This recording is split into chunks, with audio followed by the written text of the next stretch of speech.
Hey guys, just wanted to do a really quick video today on how to get your drums to sound bigger. So recently in my jump up video, I got this comment from my viewer and he mentioned that my drums sounded weak. Now initially I was taken aback because I admit it, we all have egos and sometimes it's hard to take that critique when someone comments on your track and says it doesn't sound good.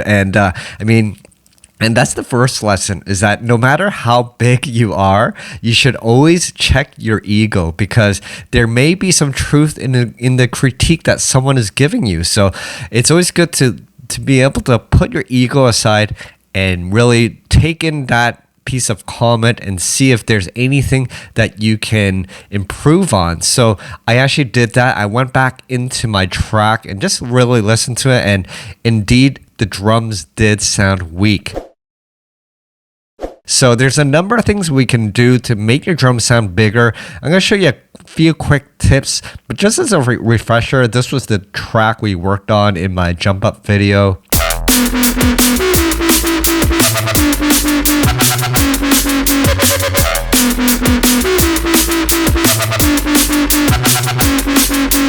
And here are the layers real quick. The kick and snare is from my rollers kit.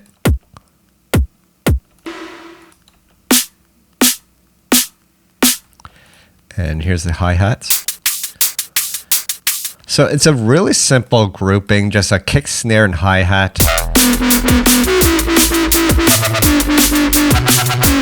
So the first thing I noticed when I went back into this track was that I noticed the drum bus was too low, and that's why this drum sounded weak over the bass line. So a simple thing is just to increase the overall gain of the drum bus.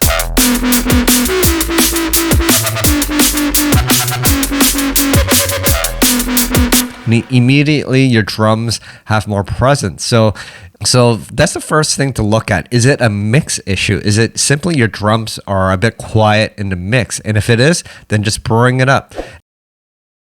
And then secondly, here's a trick to get your drums to have a little more energy, beef, and make them a little more tougher. It's called parallel processing. We can either add parallel saturation or parallel compression. Essentially what we're doing is we're processing that signal and giving it more energy. So a quick way you could do this is if you have nice tools such as this Parallel Aggressor from Baby Audio. What this does is on top of your dry signal, there's a compressed signal, which is the spank level here, and then a heat level, which is a saturated signal, and you can mix the two signals on top of your dry signal to make your drums have more presence. Let's hear the drums again on dry.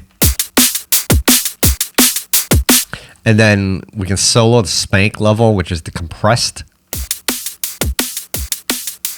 And this spank button just allows you to increase the amount of compression. The key is to be gentle with these tools. And then here's the heat level. So this adds a little more energy. And then mix together. And then mix together, here's the before and after.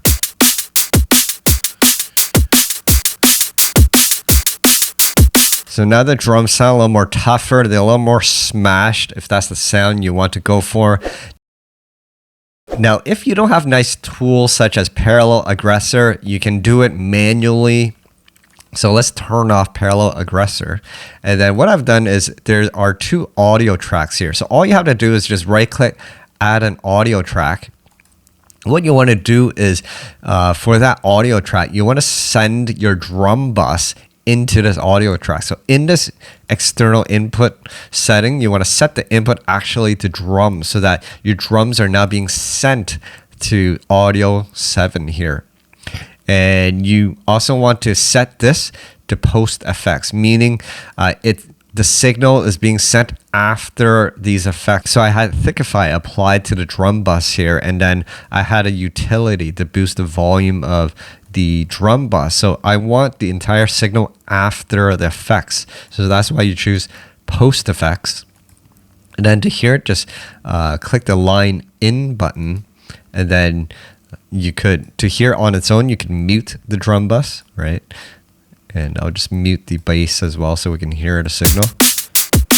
So you can see the signal is running through channel 7 here.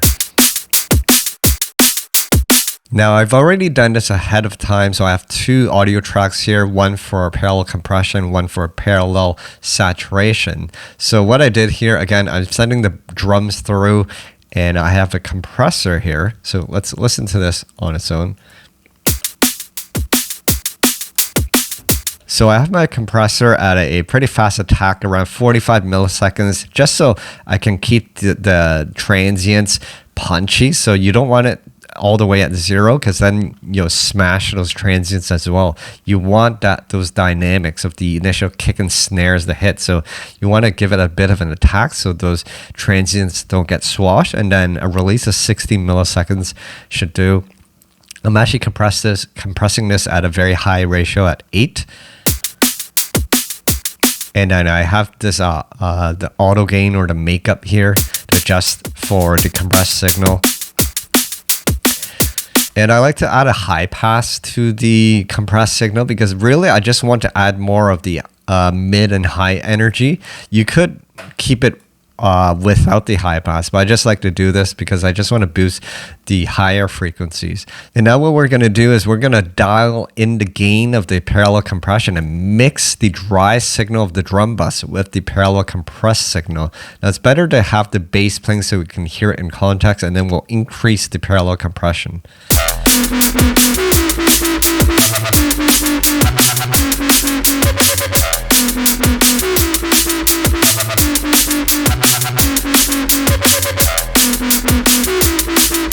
So I'm finding around -14 on the parallel compression gives us just enough of that bounce to the drums.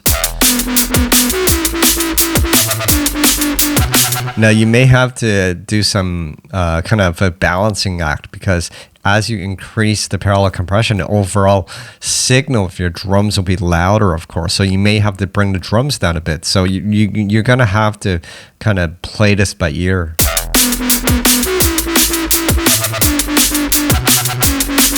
Here's before.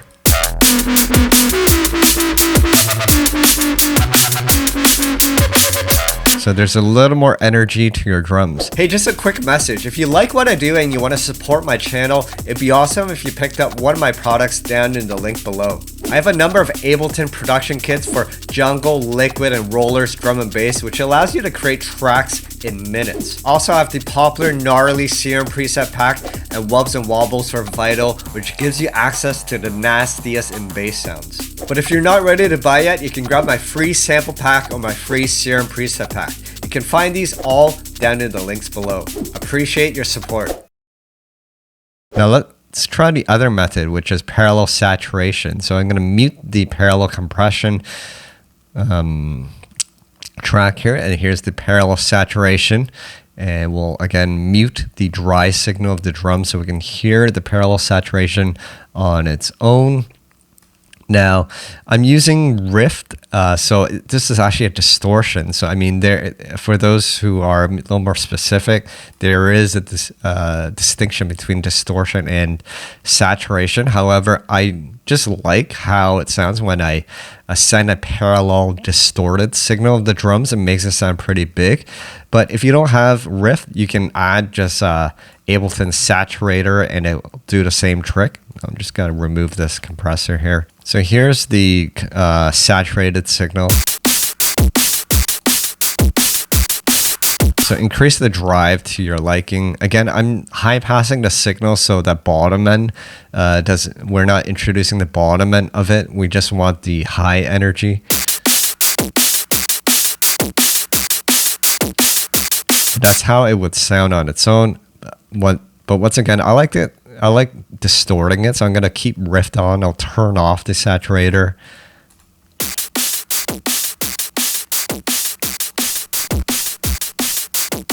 And then we'll dial in the parallel saturated signal over the drums. So let's bring the drums and bass back in, and let's dial it in.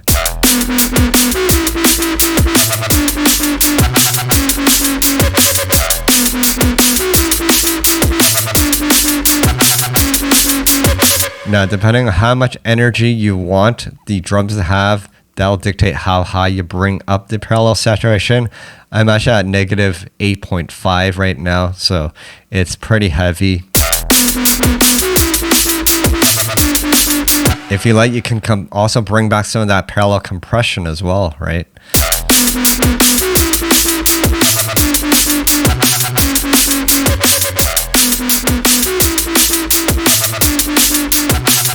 Now, as I mentioned earlier, now that you're mixing all three signals together, the drums are going to get pretty loud. So you may have to do some balancing act to kind of adjust for that. What you could do is you can highlight the drums bus, hold Command or Control, click on the parallel compression bus and the parallel saturation bus. And now when you adjust the gains, the values will move relatively. So notice how the values are moving relatively. So I'm bringing it down.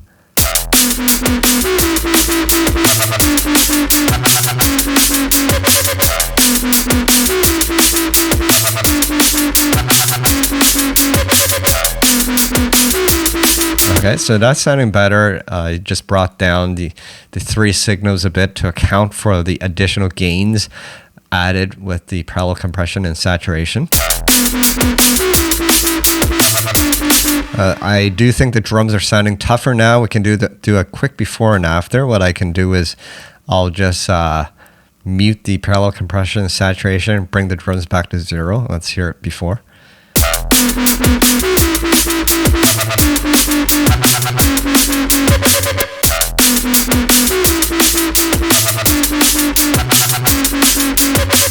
And yeah, the drums are sounding much better, much more energy, more beef to the drums.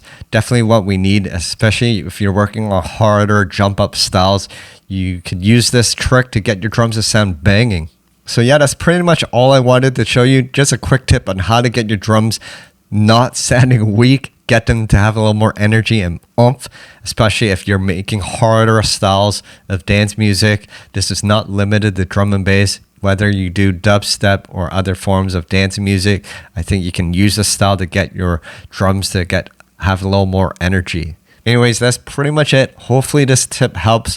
Once again, my name is Stranger. If you want to improve your music production and sound design, especially with dance music, drum and bass, this channel is for you. If you enjoyed this video, make sure you hit the like button and subscribe to my channel so more people like yourself can see these videos.